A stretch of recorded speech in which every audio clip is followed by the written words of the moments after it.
Boa noite, está no ar Roda de Entrevista, o seu programa semanal. E hoje o nosso assunto é segurança pública.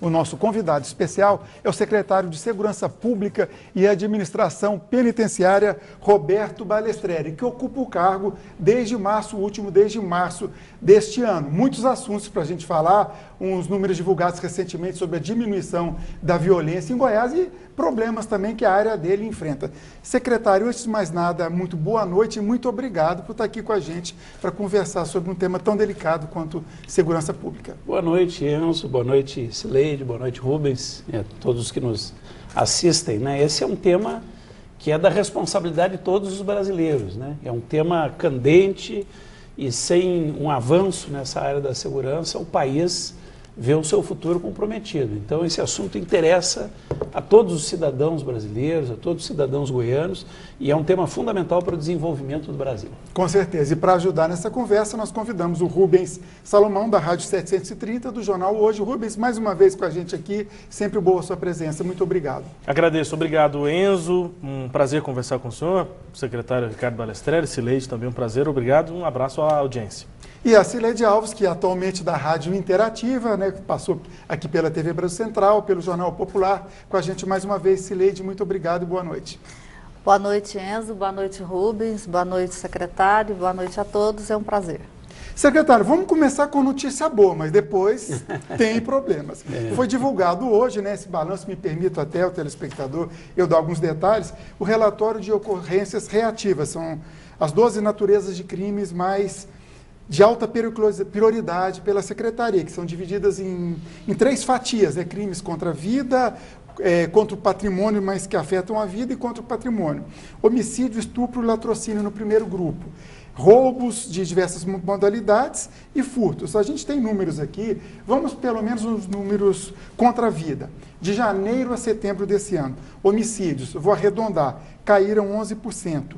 Estupro, 14%, homicídio, tentativa, 22% e latrocínio, que é matar para roubar, 41%.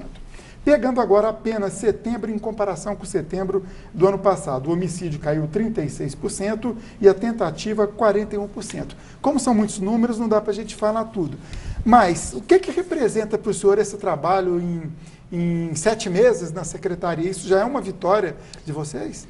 Olha, essa é uma grande vitória. Eu não sou um homem ufanista, eu sou um técnico, eu não tenho nenhum objetivo político nisso que eu vou dizer agora, mas é assim, nós precisamos, com todas as dificuldades que ainda temos, com toda a criminalidade que ainda temos que continuar combatendo, ela é muito alta em Goiás, como é alta no Brasil inteiro, mas nós temos que comemorar esses números, porque no Brasil contemporâneo, uma queda persistente de números de criminalidade ao longo de 9 meses é uma enorme façanha. É muito difícil no Brasil contemporâneo que um Estado possa apresentar esses índices aqui, especialmente em crimes dessa natureza, dessa gravidade, né? Quando você fala, por exemplo, numa queda de mais de 41% de latrocínios, você está falando de uma queda nos números do principal, do mais agressivo, do mais vil dos crimes, que é matar alguém para roubar, né? E nós estamos aí com mais de 41% de queda, e o que importa mais, esses números são persistentes, né? Por que eu digo que a minha fala não é ufanista? Porque eu reconheço que há muito por fazer, né? Se eu não reconhecesse, eu não seria técnico, isso seria até irritante para o cidadão que está nos vendo, nos ouvindo, que ele diz, puxa vida, mas então está tudo bem? Não, não está tudo bem, é preciso melhorar ainda muito mais, né?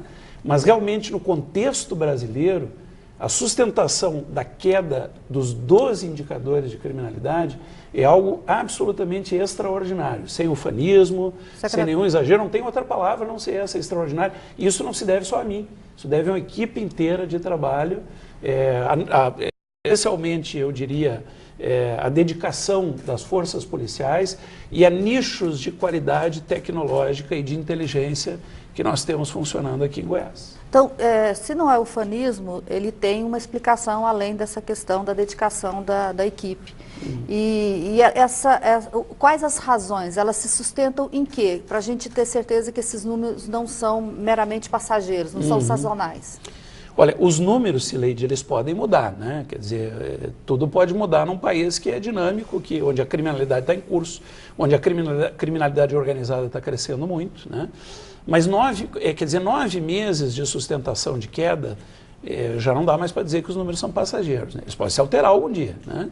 Eles podem chegar a um ponto de sazonalidade, quer dizer, em pesquisa, o que vai acontecer? Isso, infelizmente, não pode continuar caindo indefinidamente, porque senão nós chegaríamos ao zero. Seria o paraíso, né? Obviamente isso seria uma utopia, nós todos adoraríamos chegar a zero de crime, né? Mas isso não existe nem na Europa do Norte.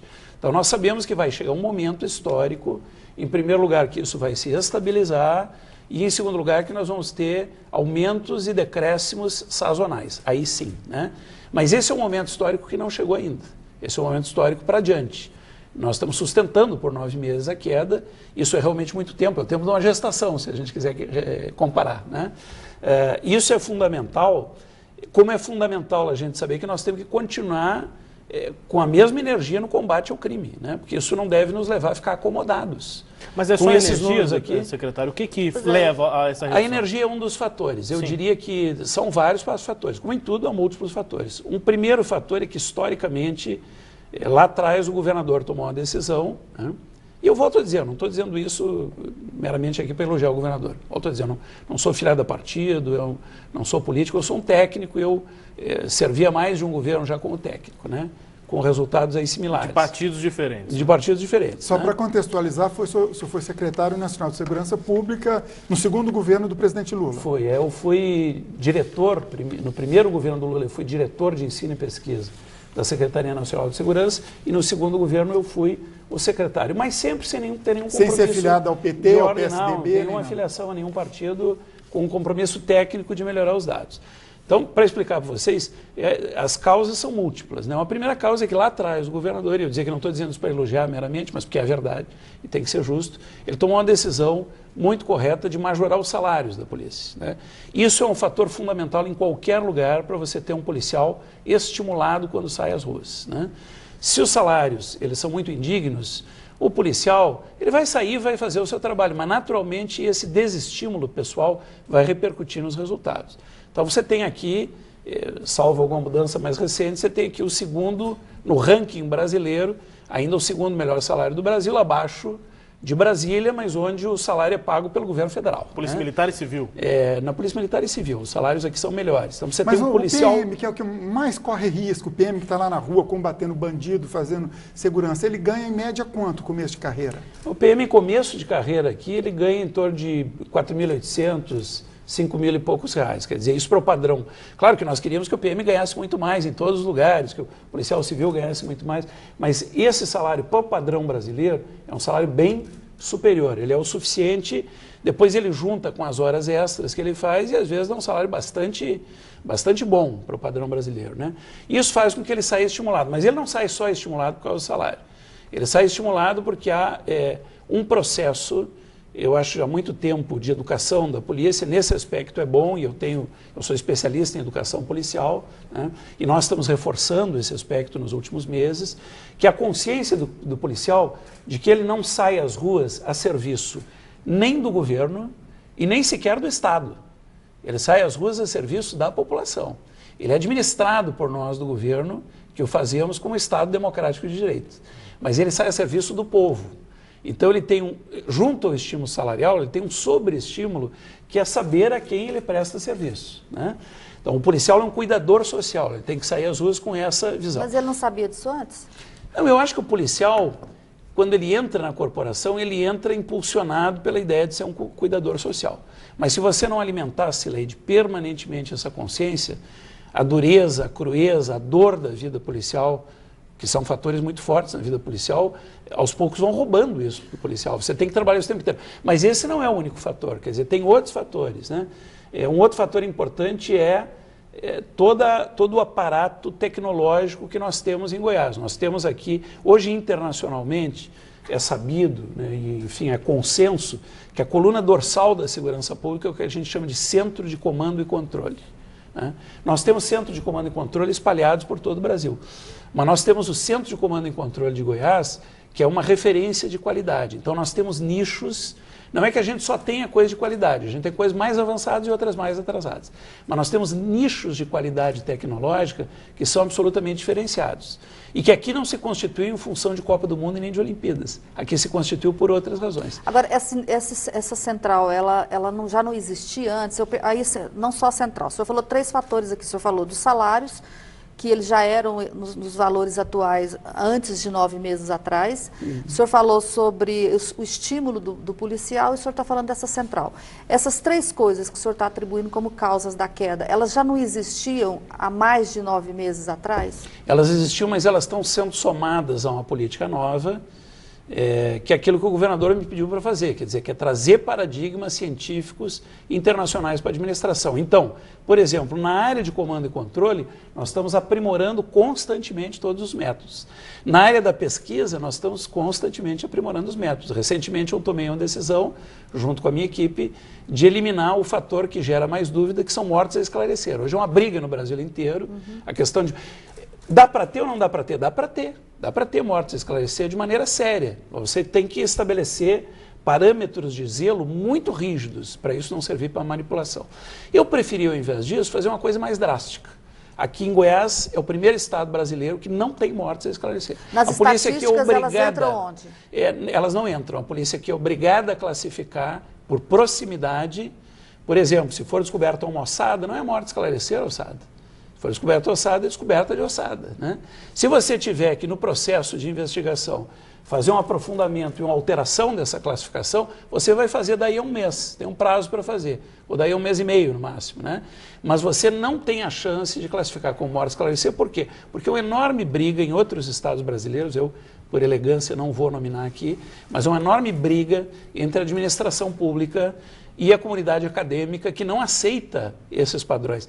Então, nós temos, assim, te respondendo, Cileide, nós temos uma pesquisa hoje de credibilidade nacional, quer dizer, eu tenho, por ter sido secretário nacional de segurança, eu tenho referência nos principais órgãos nacionais de pesquisa, eu tenho recebido telefonemas, enfim, manifestações parabenizando o Estado de Goiás pela seriedade da pesquisa. Mas essa pesquisa, ela ainda é diferente de uma outra pesquisa que outros indicadores usam, que é do DataSUS, porque o DataSUS pega os dados de óbito, né? E essa pesquisa essa da Secretaria é pela ocorrência policial. Aí dá uma diferença grande entre a pesquisa do DataSUS e essa da Secretaria. Na verdade, deixa eu te explicar, não dá uma diferença grande. O DataSUS trabalha com a questão das mortes em bloco, é um blocão, né?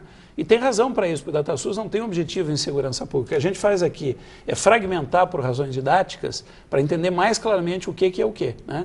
Então, se você pegar o gap que existe entre o DataSUS como o bloco de mortes, né, e você pegar o nosso conjunto, o gap é muito pequeno, é da ordem de 3, pouco por cento. É um gap aceitável do ponto de vista... Está numa margem de ele está na margem aceitável pela comunidade científica. Então, não é, as nossas pesquisas, elas são cotejáveis, isso é que é muito bom. Eu sou um cara desconfiado. Quando eu cheguei aqui, a primeira coisa que eu fiz foi dizer assim, quero saber se tem seriedade isso. Por quê? Porque a sensação de segurança pública da população, ela não combina muitas vezes com a pesquisa. Pois é, porque a sensação do goianiense, vamos falar do goianiense, é de insegurança. É que a sensação... Eu queria só fazer acrescentar Perfeito, isso, eu queria falar exatamente sobre a sensação de insegurança, né, secretário? Nós já tivemos a oportunidade de conversar sobre isso e imagino que quem está nos assistindo até entende que as estatísticas mostrem uma redução, mas fica essa sensação de que os crimes acontecem ainda em número muito alto, apesar de menor do que alguns meses atrás. E tem essas notícias aí cada vez mais fortes da inserção e do fortalecimento de facções criminosas em Goiás, do PCC, do Comando Vermelho, controlando presídios e com influência nas ruas. E aí a gente tem as notícias nacionais, como por exemplo, quando essas duas facções pararam a cidade de São Paulo, com mortes, com ataques a pessoas nas ruas. Então, isso contribui para a sensação de insegurança pela influência também dessas facções e das facções que já existiam aqui em Goiás. Com certeza. Como é que a Secretaria lida com isso? Eu acho, Rubens, está muito bem colocado. Quer dizer, eventualmente agora tem alguém me assistindo dizendo assim, mas esse secretário está falando dessas pesquisas e não é o que eu vejo, né? Eu sei que as pessoas se irritam muitas vezes, porque há uma diferença bem objetiva e bem clara entre segurança pública e sensação de segurança pública. Você colocou alguns elementos. A sensação de segurança é composta pelo quê? Em primeiro lugar, pela totalidade dos crimes. Então, vamos ser claros, a totalidade dos crimes em Goiás ainda é alta. Então, ela gera uma sensação de insegurança. Bom, nós estamos há 9 meses fazendo decrescerem, não é só decrescerem, é decrescerem drasticamente, o que é muito raro no Brasil contemporâneo. E decrescer de um patamar muito alto. E decrescer de um patamar alto. Então, primeiro, o cidadão mantém uma sensação de insegurança baseada no grosso dos números. Ele não visualiza o decréscimo, essa conquista que é enorme, eu repito, mas ele não visualiza, porque ele vê o grosso dos números. Ele soma isso ao que você falava antes, Rubens. Ele liga a TV à noite, ele vê o que está acontecendo no Rio, ele vê o que está acontecendo no Brasil, ele vê o crescimento das facções e do crime organizado, né? E chega aqui, chega em todo o Brasil, ele chega no mundo inteiro, né? Ele, além disso, ele ouve falar que é aquela sensação que vem da vivência de vizinhança, né? Ele fala, bom, mas o secretário está dizendo isso, mas a dona Maria, que é minha vizinha aqui, ela foi assaltada no mês passado. Então o que ele está dizendo não deve ser verdade. Não né? baseia em estatística e vai mais no senso comum. Ele não baseia em estatística, então ele vai pelo senso comum.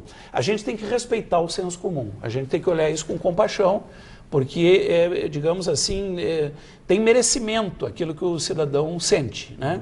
Mas a gente também precisa ajudar a esclarecer cientificamente o cidadão de que há alterações ocorrendo e elas são por múltiplos fatores. Se Leide antes perguntou, eu esqueci de dizer que um outro fator, nos últimos meses, ele deu alto investimento em inteligência. Vamos falar sobre isso no próximo bloco e já está na hora do primeiro intervalo. A gente volta sobre esses investimentos que estão sendo feitos. O Roda de Entrevista de hoje tem como convidado especial o secretário de Segurança Pública e Administração Penitenciária, Roberto Balestrelli. Voltamos em instantes.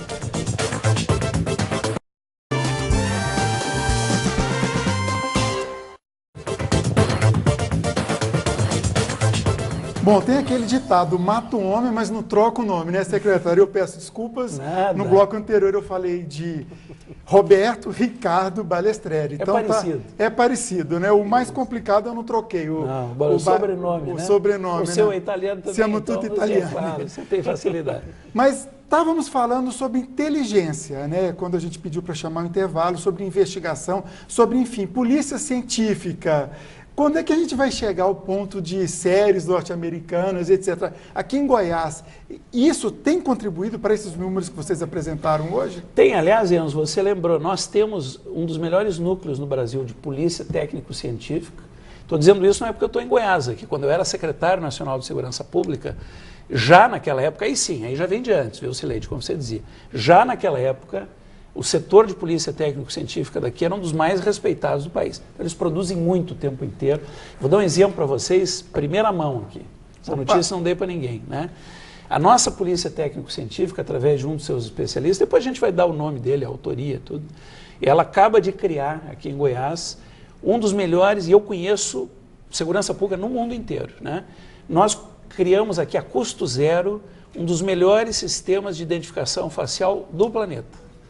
Ele é tão bom que ele chega a fazer identificação facial por retrato falado. Você coloca o retrato falado e ele vai em busca de fontes abertas e ele encontra a face real da pessoa. Isso foi criado custo zero. Não custou nada. E dá para usar no vídeo aqui. Monitoramento? Dá para usar em vídeo monitoramento tranquilamente, dá para usar em jogos de futebol, em estádios, dá para usar de N formas, né? E eu conheço esses sistemas dos Estados Unidos, Israel e tal. O nosso não fica nada a dever, que é melhor. E isso não é raro, isso tem acontecido com frequência. É na aqui. área tecnológica? É na área tecnológica da Polícia Técnico-Científica. Só falou em estádios de futebol, até puxando um pouquinho o assunto, tem uma decisão, se eu não me engano, ontem, que o juiz de direito Elcio Vicente da Silva, da Terceira Vara da Fazenda Pública Estadual, determinou que o Goiás e Vila, no outro final de semana, dia 14, vai ter no máximo 16 mil espectadores, 8 mil do Vila, 8 mil do Goiás, e, se eu não me engano, 700 policiais militares para garantir a segurança que é provocada por meia dúzia de desordeiros. Não é um esforço excessivo do Estado, quer dizer, tirar PMs das ruas para o trabalho para ficar vigiando uns poucos marginais? Enzo, eu pessoalmente acho, sempre achei, não é só para Goiás, sempre achei para o Brasil inteiro. Quando era o comandante da política de segurança do Brasil, eu já dizia isso publicamente, né? Eu acho que nós temos que evoluir, eu não quero nada drástico, nenhum rompimento, mas nós temos que evoluir para um novo conceito, que é o seguinte: a polícia militar, quando ela presta serviço em eventos privados, em parte ela tem que prestar porque junta multidão, e multidão sempre é um risco para a totalidade. Mas a iniciativa privada tem que participar mais fortemente, né? Digamos, na área do futebol, a iniciativa privada tinha que participar mais fortemente do financiamento daquelas atividades de segurança prestadas pela Polícia Militar. Não estou contra a Polícia Militar ajudar, em nenhum lugar do Brasil e nem aqui, né? Mas acho que a sustentação desse trabalho tem que vir com mais força, né? Porque senão... Dos clubes. Dos clubes, né? Porque senão, de repente, quem está tendo lucro participa pouco, insuficientemente. Não estou fazendo essa afirmação de maneira polêmica nem peremptória. Acho que é uma construção cultural nova que a gente tem que fazer para entender que a Polícia Militar brasileira tem que estar a serviço do conjunto da população e não de eventos privados. Ainda que seja justo ela atuar num evento de massa privado, mas tem que ter uma participação do segmento privado. A gente já ouviu essa queixa de outros secretários, da própria Polícia Militar em Goiás, ela já fez essa queixa. Por que isso não foi definido em negociação com os clubes e por que não lhes é cobrado, se fosse o caso, a prestação desse serviço? Tem várias negociações históricas. Eu acho que a tua pergunta serve como estímulo para que a gente dê continuidade a essa negociação histórica, né? O problema que eu acho, Sileide, que isso é uma cultura brasileira. Quer dizer, no Brasil a gente considera que o futebol não é coisa privada, é coisa pública, né? Então toda vez que você mexe no vespeiro da cultura, você tem que mexer com muito zelo e com muita prudência, porque senão você cria um confronto, um conflito, que acaba sendo mais destrutivo do que construtivo. Então eu concordo contigo que isso tem que avançar, mas isso tem que avançar, digamos, prudencialmente, porque significa a desconstrução de uma cultura velha e uma construção de uma cultura mais profissional, em relação, inclusive, à questão do próprio futebol. Cada vez mais se reconhece que o futebol tem mais caráter privado do que público, como sempre se diz no Brasil, né? Agora, eu só não queria deixar uma questão anterior sem resposta. Nós temos, além da Polícia Técnico-Científica, nós temos, em Goiás, uma das melhores áreas de inteligência também do país, né? Aqui em Goiás, isso é liderado por um delegado da Polícia Civil, Dr. Danilo, né? E ele é reconhecido hoje em todo o país como uma grande liderança. Eu presido hoje o Pacto Integrador pela Segurança, que reúne 22 estados. Foi uma ideia, uma iniciativa do vice-governador Zé Ellington, que realmente mudou muito o contexto presente da segurança pública brasileira, não só goiana. Eu presido, tenho a honra, em nome de Goiás, de presidir esse foro de 22 estados, que é muito bem sucedido.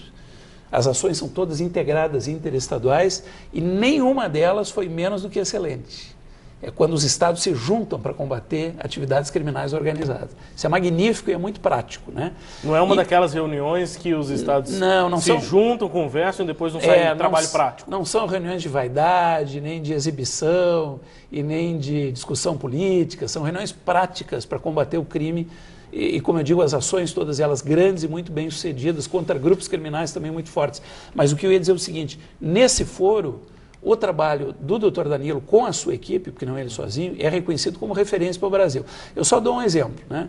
Dr. Danilo, ele tem, com a sua equipe, uma investigação sobre a questão da criminalidade organizada. Se eu posso dizer genericamente, a gente procura não dar muito detalhe quando fala em criminalidade organizada, por razões óbvias, né? Que são razões de ordem de segurança e também da nossa estratégia de combate, né? Mas esse grupo aqui tem... Eu diria que desde que eu fui secretário nacional de segurança pública, ele tem o melhor mapeamento que eu já vi em todos os meus 30 anos de história na segurança pública brasileira. Então vamos lá, vamos falar sobre crime organizado. Isso é uma novidade em Goiás, né? A gente sempre tem a criminalidade alta, mas como crime organizado é uma coisa mais recente, de alguns anos para cá.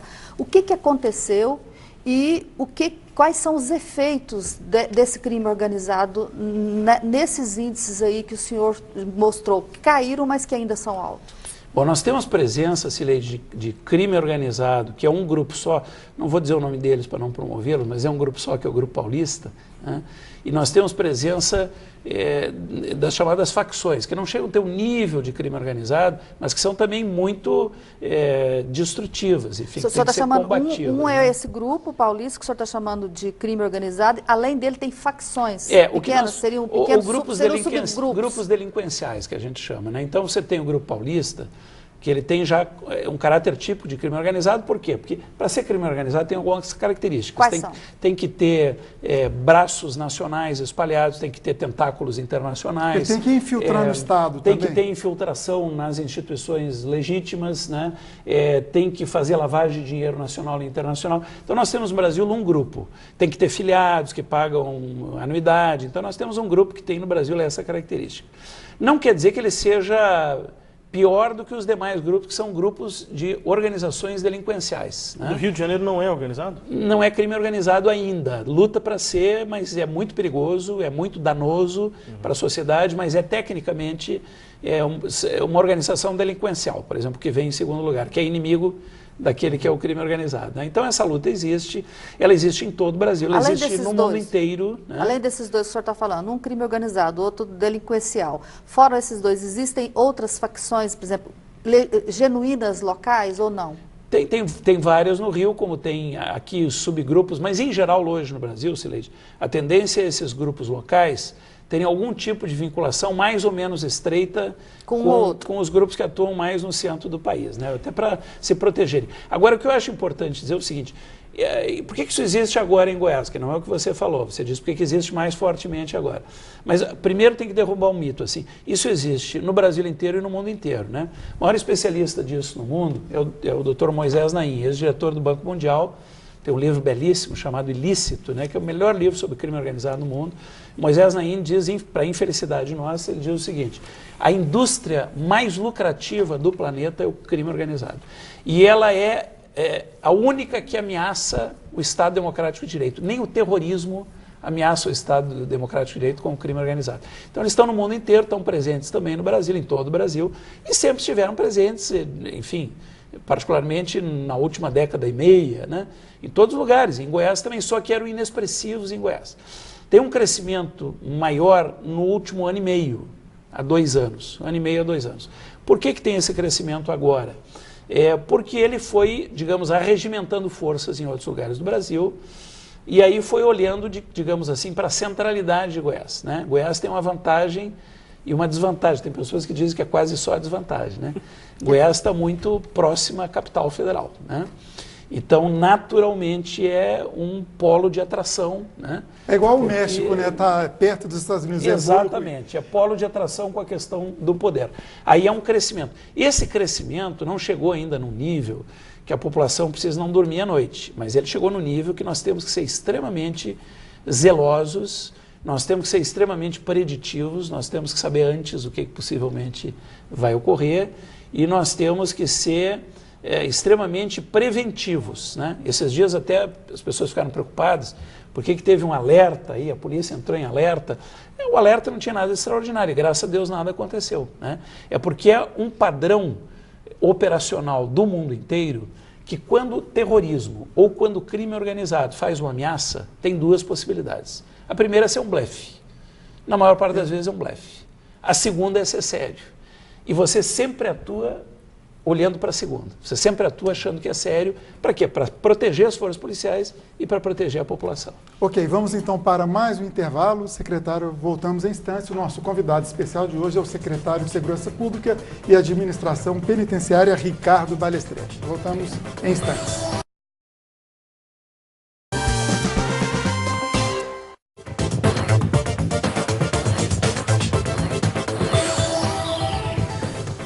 O nosso convidado de hoje aqui no Roda de Entrevista é o secretário de Segurança Pública e Administração Penitenciária, Ricardo Balestrete. Secretário, estávamos falando sobre crime organizado no bloco passado. Pois bem, agora essa semana mesmo a polícia apresentou à imprensa a operação Descarrilamento, que pessoas de dentro do sistema prisional comandando o crime, inclusive execução, né, guerra entre gangues, facções, não sei qual é essa expressão correta. Isso seria um exemplo do crime organizado estar lá dentro?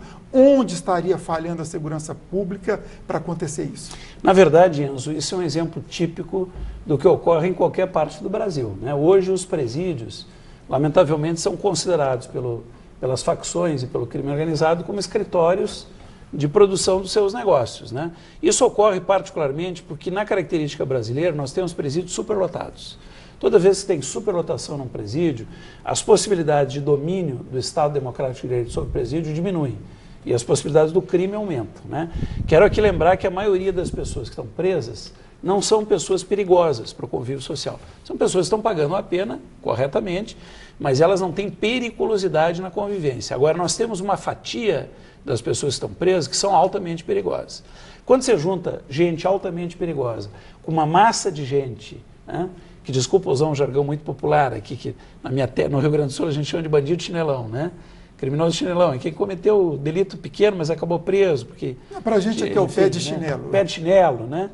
Quando você junta o pé de chinelo, que é a grande massa, com aqueles que têm um domínio, eu diria, psicopático, inclusive, de uma atividade criminal, uma liderança psicopática e fria da atividade criminal, naturalmente não precisa pensar muito e nem ser especialista para responder a pergunta, quem é que vai dominar? Né?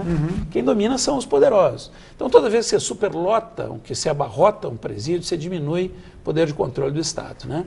Qual é a maneira de resolver isso? É criando novas vagas. Nós, por exemplo, estamos fazendo isso aqui, nós estamos por concluir 5 novos presídios, né?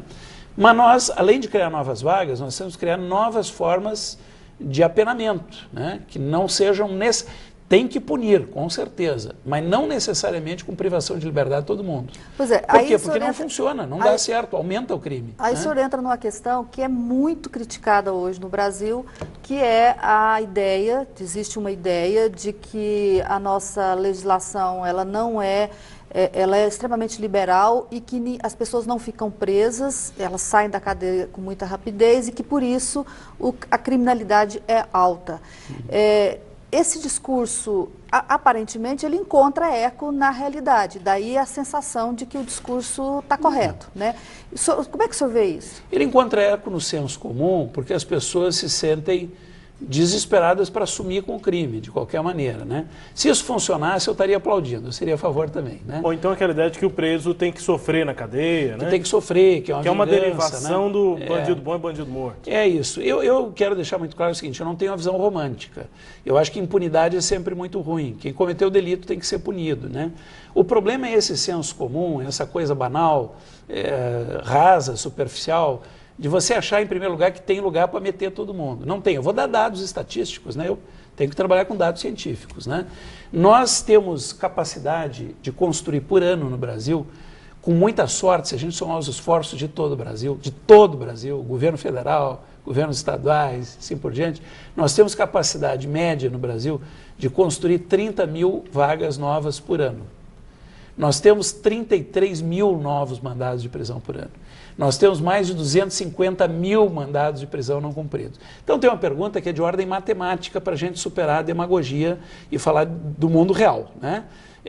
Não é possível iludir a população dizendo que só construindo vaga e metendo todo mundo em presídio, quer dizer, em que ritmo a gente teria que construir vaga, em que lugar do mundo, desculpa ironizar um pouco isso, mas em que lugar do mundo a gente teria esse potencial maluco de construir incessantemente, febrilmente vagas, a ponto de dar guarida para toda essa massa, né, que não tem guarida hoje no sistema prisional, que não tem vaga. Se a gente construir tudo que puder, a gente não alcança nem por ano. A gente fica devendo 3 mil por ano, fora aquilo que a gente já está devendo, entendeu?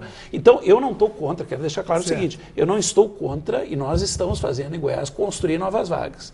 Eu não estou a favor de impunidade, nós temos que punir rigorosamente. Agora, eu acho que a gente tem que ser mais científico, mais rigoroso em que tipo de punição nós estamos falando. Eu acho que nós temos que punir mais rigorosamente os bandidos perigosos, que esses no Brasil têm muitas facilidades. Porque tem dinheiro, porque tem legislações frouxas, nós temos que ter a legislação mais rigorosa para esse. E nós temos que ter oportunidades de recuperação para a maior parte, não é não punir, mas é punir de maneira a permitir que se recupere a maior parte da massa prisional. E sabe por quê? Não é só porque nós queremos ser bonzinhos, é porque essa massa prisional vai voltar para a rua, escolada do presídio, vai barbarizar a vida do cidadão comum. Esse discurso seu, ele é aceito dentro da segurança pública?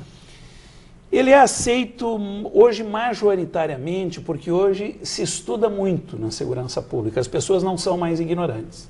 As pessoas estudam e estudam teoria internacional sobre segurança. Nós temos que levar em conta que no mundo inteiro há muito acúmulo de experiências e de teorias sobre segurança. E hoje tanto policial civil quanto militar estuda muito. Nós não estamos mais tratando de pessoas que atuam com base no senso comum, nas emoções, com o fígado, né? O fígado é legal para iludir as pessoas, mas não é legal para resolver problemas. A gente resolve o problema com o cérebro, né? Então, majoritariamente é aceito. Onde não é aceito, onde a emoção toma conta ao invés da razão tomar conta, né? Essa é uma visão eminentemente técnica. Eu repito, eu sou um sujeito que defendo no Brasil mais rigor na punição, para quem precisa de mais rigor. Tem que mudar a lei? Tem que mudar algumas leis. O quê? Quais leis? Eu vou dar um exemplo, vocês vão ficar surpresos. Eu acho que o crime organizado no Brasil tinha que ser enquadrado em lei antiterrorista. Porque o modus operandi do crime organizado no Brasil é um modus operandi terrorista. Nós somos frouxos, nós somos lenientes do ponto de vista legal em relação a isso. Agora, eu não vou cometer a sandice e a insanidade de comparar o crime organizado com o sujeito que está preso, porque cometeu um pequeno delito, não tem recurso, não tem advogado para defendê-lo, às vezes está lá esquecido no sistema prisional e está piorando no sistema prisional porque ele está vivendo abarrotado com outras pessoas. Quem sai da cadeia facilmente, com facilidade, não é essa massa. Quem sai da cadeia são membros dos crimes organizados, porque tem mais acesso a advogados e consequentemente, às facilidades da lei? Quem tem mais acesso aos desrigores da lei, se é que isso não é um neologismo, né? E que tem mais acesso aos furos da lei, às brechas da lei. E a corromper também agentes do Estado. Etc., são aqueles que são mais articulados, né? O sujeito humilde, né? Eu não estou dizendo que o sujeito humilde não tem que ser punido. Eu estou levantando uma questão aqui que é o seguinte: o jeito de punir as pessoas humildes, neste país, nos últimos 40 anos, só agravou o crime. Então não adianta eu vir aqui, por exemplo, fazer demagogia, dizer o que todo mundo quer ouvir, né? E a gente agravar mais o crime. Nós temos que ser mais duros, mais rigorosos com quem é perigoso. Aqui o Brasil é um país fácil para quem é perigoso e articulado, né? E é um país difícil para quem não tem meios de autoproteção. Então nós temos que recuperar quem é recuperável. Eu não sou ingênuo, eu não sou romântico. Eu acho que nem todo mundo que está preso é recuperável, infelizmente. Eu gostaria de dizer o contrário. Mas acho que tem um segmento que não se sabe como recuperar. Para esse tem que ter mais rigores à lei, né? E para a grande massa, que é massa de manobra, gente, é tão fácil perceber isso. Essas pessoas estão ali sendo cooptadas, essas pessoas estão virando empregados do crime organizado. Sobre o questionamento do Enzo, sobre a aceitação do discurso de senhor na segurança pública, o senhor não foi desautorizado no projeto que dividia a administração penitenciária da segurança pública? O senhor defendeu a ideia assim que chegou, fez os estudos na secretaria, elaborou o projeto chegou à Assembleia, e aí o projeto tramitando na Assembleia, o vice-governador José Ayrton, que é ex-secretário de Segurança Pública, falou publicamente que achava que não era necessária essa divisão. E o projeto foi retirado pelo governo. O senhor não foi desautorizado? E só para contextualizar politicamente, né, o vice-governador José Ayrton, daqui a uns meses ele assume o governo do Estado, ou seja, ele vai ser o chefe do secretário de Segurança Pública. Já é, né? Olha, na verdade, eu, com toda sinceridade, minha relação com o doutor José Ayrton é uma relação muito boa, ele é um gentleman comigo, né? E eu assisti o vídeo 3 vezes e não vi em nenhum momento ele desautorizar, né? Ele é um homem que foi secretário de Segurança, portanto ele entende da área de segurança, ele é um homem que pensa com a própria cabeça e ele respondeu que ele não achava que isso era o essencial. Ele disse que na visão dele tinha outras coisas mais essenciais do que isso. Eu pergunto a desautorização porque o projeto foi retirado. É exatamente isso que eu ia falar. Quer dizer, mesmo que ele não tenha dito claramente isso, o projeto foi retirado. Isso aí já disse o que ele quis dizer e o que ele não quis dizer. Mas veja que aí tem uma confusão. O projeto foi retirado porque o projeto, inclusive na minha própria avaliação, chegou na Assembleia muito imperfeito. O projeto foi constituído a muitas mãos. Quero ser muito claro, esse projeto não foi feito só pela nossa equipe de especialistas. Foi discutido por muitas cabeças. Quando você discute com muitas cabeças, tem uma vantagem. Você tem mais participação. Tem uma desvantagem, pode sair um pouco salada de frutas. E o erro dele foi a criação de várias funções gratificadas e cargos comissionados, e isso onerou a secretaria? Ela já começou inchada antes de existir? Na verdade, ele nem queria criar novas funções. Aquilo ali ficou, digamos assim, uma composição mal feita entre um anexo antigo e a proposta nova. Então, essa é uma das coisas que tinha que corrigir, né? No momento que o governo retirou, o governador conversou comigo e eu acho que o governador tinha muita razão do ponto de vista da racionalidade. Ele colocou muito bem o que ele colocou, que é o seguinte: em termos de timing, passou muito tempo. Então, para você sustentar hoje, com a passagem do tempo, uma proposta de secretaria, que é algo muito sofisticado, é complexo, é grande, é mais caro necessariamente. Não que não valesse a pena que fosse pagar um pouco mais caro, porque seria pagar um pouco mais caro para começar definitivamente a solucionar passo a passo o problema prisional. Então valia a pena pagar mais caro, né? Mas no timing passou muito tempo. E quem errou o timing? Né? O erro do timing, eu te diria, foi essa ideia, primeiro, de uma grande composição de forças para discutir todo o projeto. A intenção foi a melhor possível, que era você ampliar o leque de participação. Mas isso não aconteceu exatamente porque havia resistência no não governo? foi uma armadilha que foi montada para a secretaria, ou seja, para o senhor, que era... A ideia existe, mas a execução dela... Estica o prazo para que depois diga para o senhor, olha, perdeu-se o time, agora não dá mais para criar a secretaria? Eu acredito que não, eu acredito que o timing se esticou porque tinha pensares diferentes, tinha visões diferentes. Desde o início, sempre teve um grupo que defendia a ideia de uma secretaria, sempre teve um grupo que defendia a ideia de uma autarquia, sempre teve um grupo que defendia a ideia de um departamento autônomo, né? E eu, sinceramente, eu não defendi desde o início uma ideia de secretaria. Eu defendi desde o início a ideia da autonomia. Eu nunca me fixei na forma. O que é autonomia, mesmo que seja relativo? É você ter um órgão, eu vou mal comparar, porque eu vou comparar com autarquias. Você tem um órgão como é a AGETOP, como é o DETRAN, entendeu? Que tem vida própria.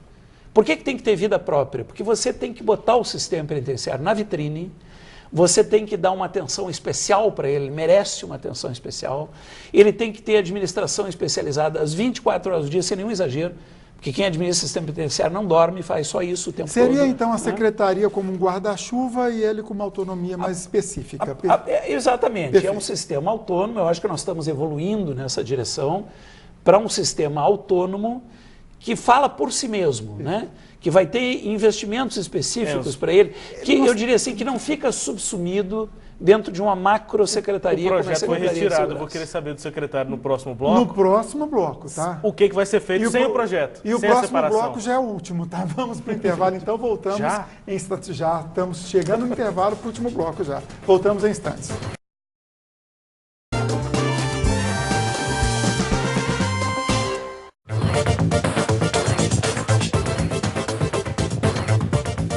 Voltamos então para o quarto e último bloco do Roda de Entrevista desta noite, que recebe o secretário de Segurança Pública e Sistema Prisional, Ricardo Balestreira. A conversa está tão boa que esse bloco vai ser um pouquinho menor do que os outros. Rubens Salomão, eu tive que te interromper antes, vamos lá. Só para dar continuidade, já contextualizando, né, o secretário tem a ideia dessa separação da autonomia para a administração do sistema penitenciário, o que não vai acontecer, pelo menos num curto prazo. O projeto foi retirado, uma discussão que não sei se pode ser retomada. Enfim, como é que fica agora, secretário, essa questão da ressocialização dos presos e a divisão deles por periculosidade, sem essa separação da gestão? Bom, mas eu tenho uma boa notícia. Nosso governador é muito rápido nisso.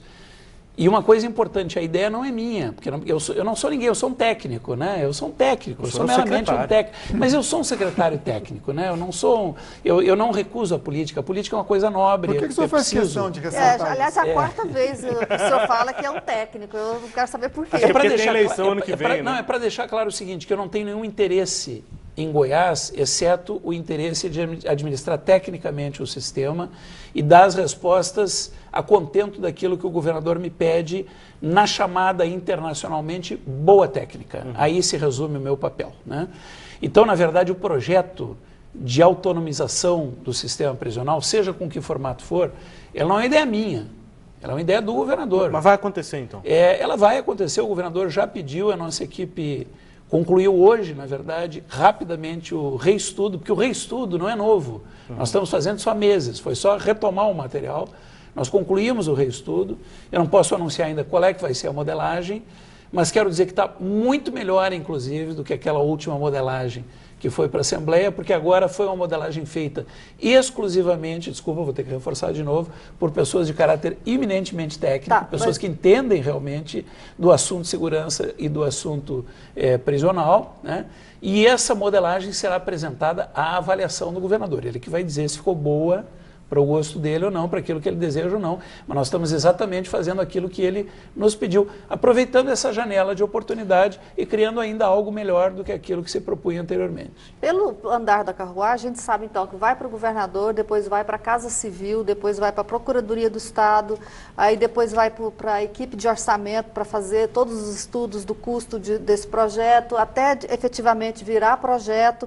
para ir para a Assembleia Legislativa. Ou seja, é um percurso que a burocracia vai comer aí algumas semanas. Sem aí. falar da Assembleia, né? Sem falar da Assembleia, depois que chega na Assembleia. Aí a gente chega no recesso e chega no mudança de governo, ou seja, já não perdeu o time por completo? Não. Eu estou apostando que não, Cileide. Eu não tenho bola de cristal para ver como é que vai ser o futuro. Mas eu estou apostando que não. Estou apostando que o governador tem pressa de definir isso. Não perdeu o time nesse sentido de uma longa discussão de meses. Essa discussão ela está madura hoje para um formato final. O governador quer esse formato final. E eu, pelo que tenho visto aqui em Goiás e aprendido a conhecer do governador, quando ele tem pressa, ele consegue agilizar os processos, dentro, obviamente, do sistema da democracia, da legitimidade, mas ele consegue acelerar muito todos os processos. Secretário, objetivando agora a questão de efetivo, e uma questão que mexe muito com o interesse de quem nos assiste, porque também é oportunidade de emprego. Quais são as previsões de concursos para a Polícia Civil, para a Polícia Militar, na área de segurança pública, e em que isso vai pesar para a sequência do trabalho na segurança? Bom, nós tivemos recentemente o ingresso de 2.300 e poucos policiais militares. Nós temos já anunciado pelo governador concurso para mais 2.000 policiais, que, enfim, a Segplanos disse que estaria finalizando agora, por esses próximos dias, o processo de edital. A previsão é na fim de setembro, vai atrasar aí uns poucos dias, mas a notícia que a gente tem é que a Segplan está trabalhando para dar agilidade a isso. Dá tempo, por causa do calendário eleitoral do ano que vem? Dá tempo que, inclusive, a área de segurança pública ela é excepcionalizada em muitas coisas. Né? Então, isso é o que a gente tem, digamos, no horizonte mais imediato. A gente tem uma necessidade de novo concurso para a Polícia Civil. Essa discussão está sendo ultimada, não tenho ainda uma notícia definitiva sobre prazos para isso, mas é necessário, porque, obviamente, se você aumenta a Polícia Militar, você tem que aumentar a Polícia Judiciária também. Né? Então, isso vem dentro de um processo de um país. Goiás, enfim, obviamente está comparativamente melhor do que o resto do Brasil, mas também é Brasil, do que a maior parte do resto do Brasil, mas é Brasil. Nós estamos vivendo um processo, digamos assim, de necessidade de prudência com a questão de gastos, mas ao mesmo tempo temos a necessidade também de aumentar a tropa. A nossa maior necessidade aqui em Goiás, nós temos uma tropa e um efetivo bravíssimos, que produzem esses resultados magníficos. Desculpa, eu vou insistir na palavra. Esses resultados são magníficos para a realidade brasileira. Eles são produzidos por essa tropa que está ali escudada, né, em nichos de qualidade científica que nós temos. Secretário, né? Mas nós temos necessidade de aumentar o efetivo e a tropa. Mas essa tropa comete erros também. Logo que o senhor assumiu, o senhor enfrentou dois problemas, né? Foi o caso da morte do menino Roberto Campos, o Robertinho, numa incursão de PMs que teriam trocado tiros com o pai dele, deu toda aquela polêmica, e do oficial do PM que agrediu durante uma manifestação o estudante Marcos Ferreira. Como foi, logo no início da sua gestão, Matheus Ferreira Silva, né? Administrar esses dois casos complicadíssimos? Olha, foi muito difícil, mas ao mesmo tempo já era claro pelo meu perfil o que eu iria fazer. Né? Eu tenho um perfil conhecido na Segurança Pública Nacional e eu não poderia ser incoerente com o meu perfil. Né? O meu perfil é o seguinte: eu sempre salvo a instituição. Nós precisamos apoiar a polícia que nós temos. A polícia é, muitas vezes, a última fronteira entre a civilização e a barbárie. Nós temos que apoiar e aplaudir a polícia. A polícia, na sua grande maioria, presta um serviço de cuidado essencial ao Estado Democrático de Direito e ao bem-estar da sociedade. Eu fiz o que eu sempre faço, Enzo. Eu aplaudi a polícia, eu preservei a instituição policial e eu condenei o mal feito. E abri todos os processos para que isso pudesse ocorrer dentro da legalidade e da moralidade. Então, no caso do Matheus, tanto a Polícia Civil quanto a Militar fizeram o transcurso de todo o processo de maneira absolutamente rigorosa. Né? Além disso, nós estabelecemos práticas novas. Por exemplo, o nosso choque, que é especialista nisso, está dando aula para as demais unidades da Polícia Militar para saber a forma mais técnica de se portar em grandes manifestações. E no caso do Robertinho, né, que foi uma tragédia absolutamente lamentável e irrecuperável, no caso do Robertinho, nós transformamos isso numa legislação que hoje é um modelo nacional, que é a legislação sobre a atuação dos grupos de inteligência nas polícias militares. E que hoje no Brasil inteiro, para vocês que são de mídia, é fácil checar, é considerado um modelo nacional de legislação aprimorada da maneira mais correta de um grupo de inteligência policial atuar, porque eu não fiquei satisfeito, obviamente, eu fiquei profundamente indignado, como todos os cidadãos, com esse ato que aconteceu. E a partir de um ato que não é o padrão de atuação da polícia, nós normatizamos para o conjunto da polícia, para evitar que coisas similares, ninguém tem garantia que erros não ocorram no futuro, porque nós trabalhamos com escala, com milhares de pessoas, às vezes alguém se porta mal, mas nós temos o dever de prevenir isso e impedir que isso aconteça.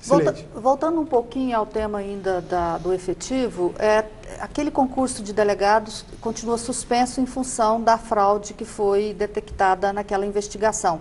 Esse concurso vai acontecer o que com ele? Vai continuar suspenso? Vai sair vai ser cancelado? Virar um edital novo? Ou o governo desistiu desse concurso de delegados? Não, a Polícia Civil, em primeiro lugar, ela cortou na própria carne, que é uma coisa, eu acho que tem que aplaudir do ponto de vista ético, né? A empresa contratada cometeu uma série de fraudes e erros na avaliação da própria Polícia Civil, e a Polícia Civil não quis salvar o concurso, nem tentando encontrar as partes que pudesse salvar. Ela achou que estava maculado e ela preferiu não ter. Era um concurso para 36 delegados, né?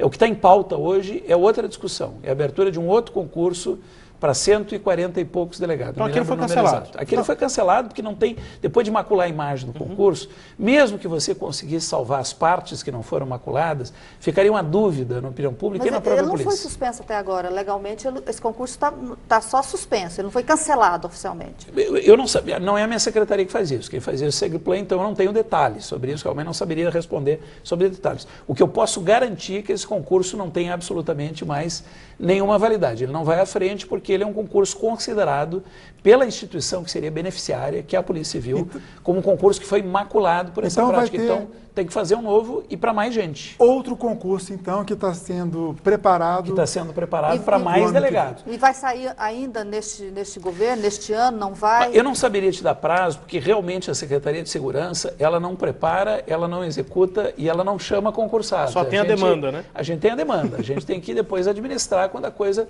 foi definida. Quer dizer, talvez aí a Secretaria que poderia responder com precisão essa pergunta é a Segplan, né, que é a secretaria encarregada, que tem autoridade legal para responder esse tipo de pergunta, e não é uma discussão que passe diretamente por nós, porque nós realmente não temos nenhum tipo de inserção nessa questão de concursos, né? Bom, até por uma questão de isenção, a gente não participa diretamente daquilo que nós vamos administrar depois. Secretário, infelizmente a entrevista boa é aquela que a gente conversa e o tempo chega logo e acaba. Infelizmente o nosso tempo está acabando. Eu agradeço muito as presenças do Rubens Salomão, da Celeide Alves, Rubens Salomão da 730, a Celeide Alves da Interativa, sempre contribuindo com a gente. Muito obrigado pela presença de vocês, tá? Secretário, boa noite. Boa noite. Secretário, 30 segundinhos, o seu recado final para o nosso telespectador.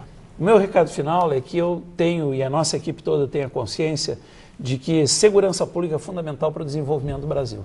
Sem segurança, nós não vamos conseguir ter educação de qualidade, mobilidade, turismo, investimentos no país. Então, ao fazer segurança pública, os nossos policiais, os nossos peritos, os nossos bombeiros, que são tão bravos, né? Todos eles têm a consciência de que nós estamos cuidando de uma vida melhor para o povo do Brasil e especificamente aqui para o nosso amado povo de Goiás. E boa sorte para o senhor na continuidade do seu trabalho, que isso é bom para todos nós goianos. Uma boa noite e voltamos na semana que vem, então. Boa noite.